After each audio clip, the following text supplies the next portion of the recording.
So which side am I on? It's hard to tell if I'm pro or con here, right? Well, let me tell you the pro side of it. The pro side of it is, as a homeowner, this is awesome, right? Because if you can buy my house for 100, 200 grand more than you could have a couple years ago, because interest rates are in the 2% rate, I'm gonna get a higher price for it. I get more cash out. It's awesome. Okay.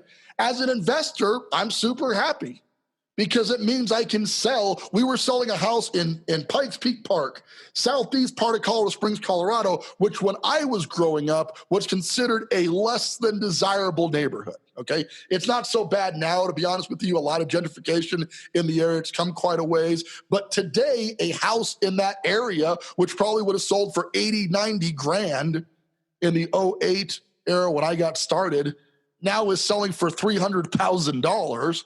It seems a little shocking to me. But then you do the math and you realize that the guy who's buying that house can actually buy that $300,000 house in Pikes Peak Park for about $1,200 a month, less than it would cost him to rent it, which would be $1,500 to $1,600 a month easy. So why would you rent? You get to own it. You get the tax benefits. You get the appreciation. You're overpaying. There's no argument there. But do you know you're overpaying if interest rates are in the twos? I don't know. Maybe not. Maybe you're not aware that you're overpaying. Check 1 2 1 2. Turn it up, turn it up. Welcome to the Foreclosure Deals Coach podcast. The tides are turning. The time is now. Your home for the mindset, methodology, and tools needed to invest in foreclosures. Don't you dare buy a house. Buy a deal. You need to get into this right now. Right now, yeah. And now your host, the Foreclosure Deals Coach, Donnie Corum. Hello and welcome back to the Foreclosure Deals Coach podcast. I am your host, Donnie Corum, broadcasting live from our downtown Denver studios with my main man, executive producer, and all-around badass, Mr. Jay Winston. What's up, man? Another lovely day. We're back at it, continuing to ramp up the pod for this year, which I'm excited about. I've had a couple of good episodes, the last couple, so I'm just really ready to see what we got for today, and kind of see if we can blow their mind a little bit. That is the goal, right? It's like that Donnie guy. One of the comments we get is, "I love the energy you bring to the show," and I'm always like, I don't know if that's like a commend. Are you commending me, or like I like energy? The energy seems like a positive word, but I think I'm too much for certain people. Do you ever? I think you are, but I think that it's it's me. Appreciated. It's appreciated. Like you said, it's you, and it's appreciated because it's you, and you are excited, and you have a lot of energy about real estate and getting people to understand that now's the time to get into it. So yeah. Yeah. And you know what? I'm just a natural guy, just in general. So even when I'm excited, I might sound a little bit, laid back. It's kind of laid back. Chill. That's you, man. It is. It's my personality. And if you met me in person, you understand that like I'm this intense all the time. Like this is not an act. You know what I mean? Like I I order a burger. Hey, can I get a quarter pounder with cheese? Oh my God, the dude's right there, man. He's standing in front of you. Why are you yelling? I'm not yelling. This is just how I talk. I think you spit on this mask, bro. That's crazy. How'd you do that? But anyway. All right. Let's get to it. So this article was published by Housing Wire that says, could 2% define mortgage rates for the next decade? What does that mean? I know they can't stay at 2% the next. Or can they? What?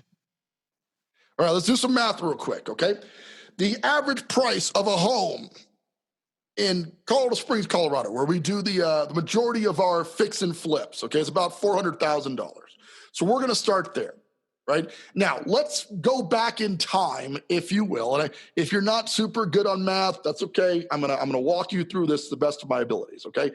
But if to calculate your mortgage payment on a 30-year mortgage, okay, which by the way, the 30-year mortgage was a product created as housing prices went up. Okay, I can only imagine a bunch of bankers sitting around going, when houses were selling for 18, 20 grand, right? Well, let's stretch it out for 5 years. Like, yeah, that's cool. We can make a lot of interest on that deal. Let's try 10 years. Yeah. How about 15? For that? And for a house, who's going to finance a house for 15 years? Then 20 years became popular. What? Now it's the 30-year mortgage. Okay.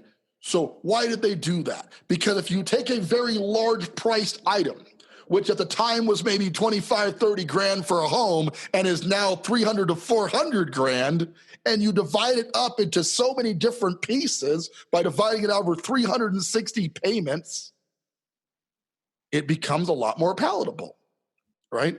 The very essence of the inflation of the housing market comes from the 30, and now there are offers of 40-year mortgages. And when we really saw things go nuts in the subprime era of 2008 and 2009, the 50-year mortgage came out during that time period. Okay.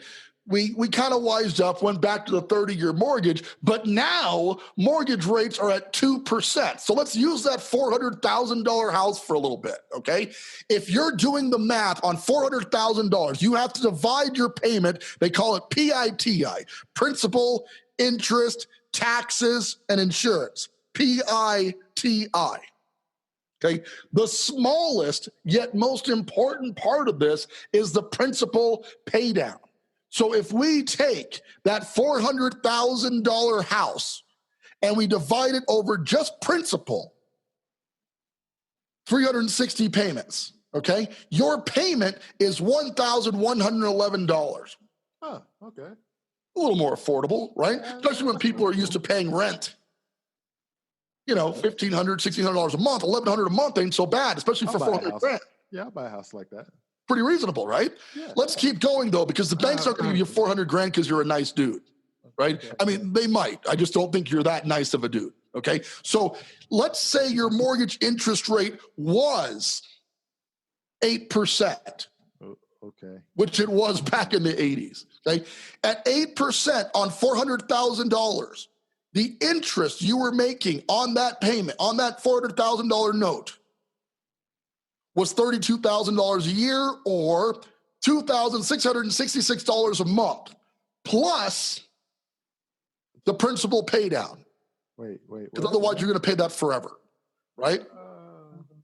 That's not as affordable. $3,700 a month. Oh, okay. That sounds about right. That sounds better. So now, unless you were doing extremely well, and we're going back to the 80s now, where the average household income is somewhere in the $25,000, $30,000 range, right? You were not buying a $400,000 house. The good news is the $400,000 houses were the $1 million to $2 million houses of today. See what I'm saying? 40 years ago, right? So, I mean, unless you were the uber elite, you weren't even looking at a $400,000 house. Today, $400,000 houses are normal. Actually, that's an average priced home. But here's what happened along the way. You still have that principal payment of $1,100, right? But now the interest on 400 grand at 0.2%, 2% interest is $8,000 a year. Okay. It went from $32,000 a year in interest in the 80s to $8,000 a year in 2021. Divide that out by 12, and your interest payments are only $666 a month. On top of the principal pay down, your total payment, not counting taxes and insurance, we gotta add those in, but that's gonna vary depending on where you are. Just principal and interest, we're now at $1,700 for the same $400,000 house in the 80s would it cost you $3,700 a month. Do you see what's happening here? This is the very definition of inflation. Okay, if you can give people the ability to finance large dollar properties at 400, 500, 600 grand at payments that are less than what they were in the 80s, by design, people will buy more expensive houses. Man. Because their buying power went up, right? So today, let's do $1 million house, okay? Because this is fun. Let's say you get $1 million house done. $1 million divided by the 360 principal pay down is $2,700 a month. That's expensive. Okay, that's that for most people. That would be all they could. That's their housing budget totally. Okay. However, the bank's not going to do that for free. They want their 2% in interest. Okay, so 2% on $1 million is 20 grand a year in interest divided by 12 is $1,600 plus the principal pay down at $2,700 means your $1 million houses are rolling off the lot right now at $4,300 a month. Now, I know out of the gate, $4,300 a month seems relatively unaffordable, but if your income is 100 grand a year, which is not uncommon anymore, right? If you're bringing in $8,000 to $10,000 a year and a third of it is going to your mortgage payment, or if you're a dual income household and both of you have normal jobs, 60, 70 grand a year, right? And you're paying $4,000 a month, it just became very affordable for you to buy $1 million house, which not 10 years ago would have seemed psychotic, right? And as much as this sounds like a good thing, it's not, because we are currently working on a property in Castle Rock, Colorado. Okay, that Castle Rock, if you go back 10 years, was this little podunk town with one McDonald's and a couple of little things out there. And if houses up here were cheaper than the Colorado Springs or Denver market because it was right in between. It was a commute from either of them. Today, because Denver's coming southbound, because Denver's gotten very, very expensive and congested, and Colorado Springs has gotten super expensive, people are now combining right in the center, and an average home in the Castle Rock area, which was relatively non-existent 15, 20 years ago, this house we're flipping will go for about $750, $800 grand. It was purchased for about $400 grand 15 years ago.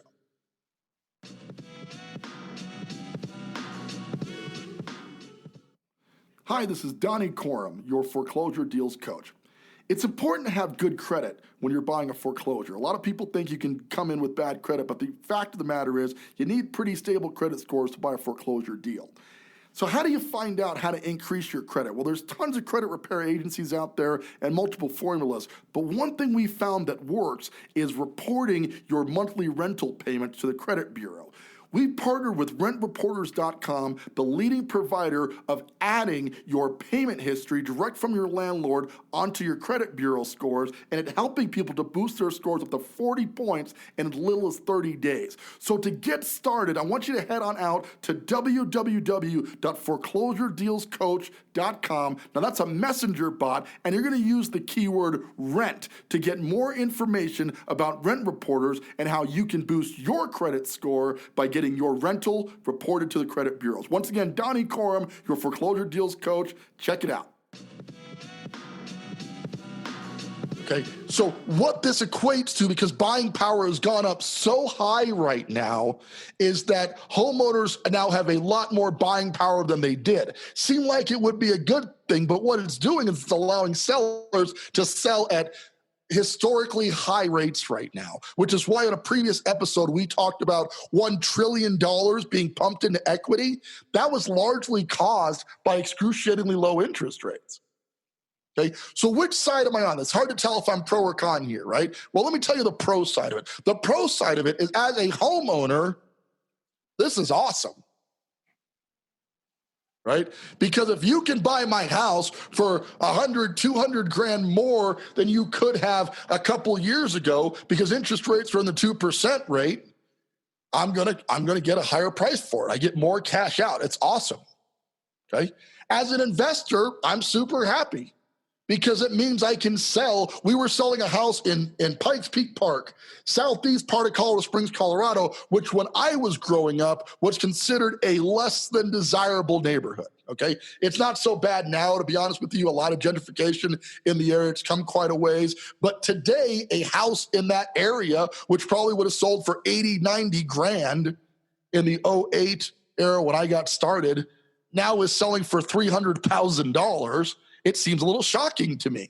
But then you do the math and you realize that the guy who's buying that house can actually buy that $300,000 house in Pikes Peak Park for about $1,200 a month, less than it would cost him to rent it, which would be $1,500 to $1,600 a month easy.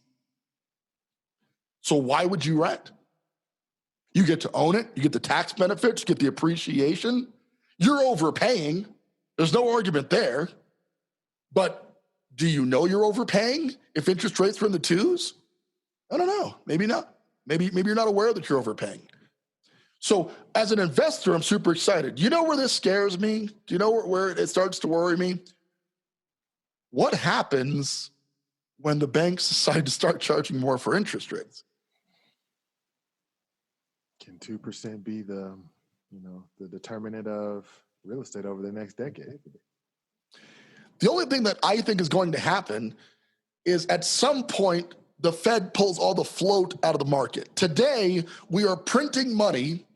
The federal government has done 2 multi-trillion-dollar stimulus bills, just pumping trillions of dollars into basically fictional money into the marketplace, okay? The banks are harboring this money. They're loading it up in their coffers. Just the money's out there. The float is high. It's sitting in their accounts right now, and they're going, well, we can let it sit here making nothing, or we can lend it out at 2%. It's not super exciting because they're not making a ton of money, but it's better than sitting in the bank making nothing. Right? So they lend it out at 2%. When all that 2% money is gone, okay, or when the government starts to pull the money supply back down, they start basically buying back their own money. The whole process called qualitative easing. It's a long discussion, but it's basically the effort of putting money into the market and then the reverse of that, pulling the money back out of the market. Okay. When that money is pulled back out and there's less money available on the float, interest rates will by design go up. And now these houses that are selling for $300,000, $400,000, if Joe Schmo seller wants to get out at $300,000, he's not selling to a guy who can buy it at $1,200 a month anymore. Just a 1% increase in the interest rates on $300,000, which is what he wants for that property, equates to a $250 to $300 increase in payment. So now $1,200 just became $1,500 a month. A 2% increase, which would get us back to the prevailing rate for almost the past decade, takes him from $1,200 a month to $1,800 a month. Right? And God forbid things should go back up to 5% interest rates, because now that little house in Pikes Peak Park is going for $2,100 a month. And I just don't think anybody's going to do it. At that point, it's going to be cheaper to rent. Probably. Right? And there are certain markets, New York, San Diego, LA, where it has been cheaper to rent for almost forever. So people just don't buy houses. Awesome if you're a landlord, not so great if you're a homeowner. A home buyer, excuse me. Right? Because suddenly you've priced yourself out of the market. So all this leads back into you should be buying a house because rates are stupid low. But the warning that I need to present to all of you, whether investor or retail buyer, is when interest rates go up, prices will go down. The only way to hedge your bets against a potential crisis would be to buy a deal rather than buying a house. Because if prices go up and you have to sell your house for 10% less than prevailing numbers around that property, but you bought it for 20% less, sure, you've lost a little of your equity, but you haven't dipped into what you owe on the property. You're just in a better spot, which is why every house I've ever purchased has been a deal. I don't pay retail for anything, especially houses. And my advice is that you don't either. But as I say that, I'm in the fix and flip business. So I fix them up and I sell them at retail. And because the market is so crazy, they push it above generally what I even wanted for it. I ain't gonna stop them. No, don't give me more money. It's just, it's not worth that much. You want to pay me $10,000 more than my asking price? Okay. By all means, go ahead. Who am I to say no? Right? These 2% rates, if they do carry on for the next decade, could be incredible. I just don't think they will. I think that you can always source this back ultimately to bank greed. The guys with money eventually go, well, we've been getting away. People have been buying houses for 2% for a while. No one's going to notice if we push it up to 3%. Right? And once we get to 3%, no one's going to notice we push it up to 4%. And then the subprime market. If you haven't watched it, your homework, I'm pretty sure it's on Netflix, but hop on to Netflix and go check out The Big Short. Okay? And The Big Short. It's a movie about the mortgage market. Christian Bale is in it. Couple of good actors are in there, but Christian Bale's like this analyst who figures out that the mortgage market needs to be shorted or it's going to collapse. And all of them tell him, you're nuts. The mortgage market's the most stable market in the world. There's no reason to short that market. He buys shorts on the entire mortgage market, totaling billions upon billions of dollars, right? And people think he's crazy. And then sure enough, 2008 happens. And he's proven 100% right and makes his fund like $1 trillion. It's crazy how much money he brings back in. Right? I am a big fan of telling you that we are redoing that right now at these 2% rates. We are creating an environment where the mortgage market is awesome at the moment, but greed will kick in. What you will see is not necessarily the prevailing rate will go up. There will still be 2% money available in the market, but the subprime market will kick in where people, because they have no other options because of credit score or everything they're going through, largely caused by the pandemic that we're going through right now, are going to be faced to pay the 4%, 5%, or even 6% that the market may go to in the subprime market. They all say they won't do it again. I call BS on that. I fully believe we're going to see products available in the mortgage market that will allow people to pay more for their mortgage than 2% rate. Because what do the banks have to lose? Right? They're borrowing the money for practically zero or maybe up to 2%, and then they're selling the money at 6%. That's a great deal when you're talking about billions and trillions of dollars. Oh, yeah. Right? And then the mortgage market's going to suffer when those people can't pay the higher rates. Exactly what we went through in 2008. Guys, listen, I am excited about a 2% rate. I love that it's happening. It's been awesome for the buying power of the consumer. It's making a lot of people homeowners who might not have been able to do it. There is a power in dropping rates this far. I'm just saying I don't believe it can last. And I'm not trying to be Mr. Doom and Gloom. I'm saying as a real estate investor, as a listener of this show, capitalize on it while it's awesome and know that nothing ever lasts forever. Right? With that in mind, if you're going to act on it today and get involved in investing, either by buying a deal, not a house, but a deal for yourself and your family, that's a good way to get started. But while you're at it, if you can get access to some of this capital to buy some investment property, some fix and flips, build some sweat equity, whatever you're looking to do to expand this is the time to do it because rates are so cheap right now. And I don't know if it's going to carry on for a decade. I've got no problem with it. I don't want it to stop anytime soon. It's really what's driving the market. I just believe that at some point it will change. And when it does, you need to be prepared for what's going to happen next. And who really knows? Who really knows what's going to happen next? We're all kind of guessing. My theory is rates go up, prices go down. That's the nature of buying power. Right? So if we're banking on that outcome, we should be preparing for that today by buying as much money up as we can at 2% through the form of acquiring properties. And then, when the rates start to climb up, you may want to consider getting out of those properties because it could get pretty ugly pretty fast. But understanding how the market operates is critical. And if you're just getting into it, like it's all new to you, this concept doesn't make a ton of sense, keep listening. We go into some pretty in-depth issues about how the real estate market is impacted by interest rates, by unemployment, by the pandemic. Lots of things are going to have factors on this. It's like any other market. There are factors that have nothing to do with housing that affect the housing market. You just have to understand, or at least to some degree, be able to predict what you think is going to happen next based on, in this case, we've got an exact track record on what happened last time. Rates went up and a bunch of subprime mortgages defaulted and things kind of fell apart. So don't delay, get started.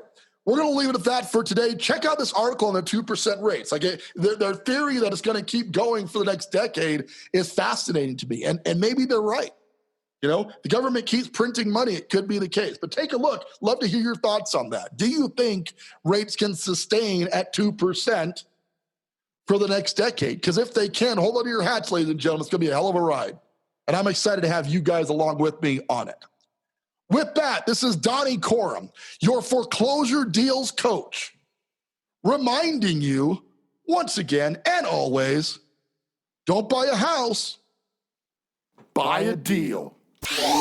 Want more of the Foreclosure Deals Coach? Hit subscribe and stay tuned for more of the mindset, methodology, and tools you'll need to invest in foreclosures. Visit foreclosuredealscoach.com and text DEAL to get a list of foreclosures in your area.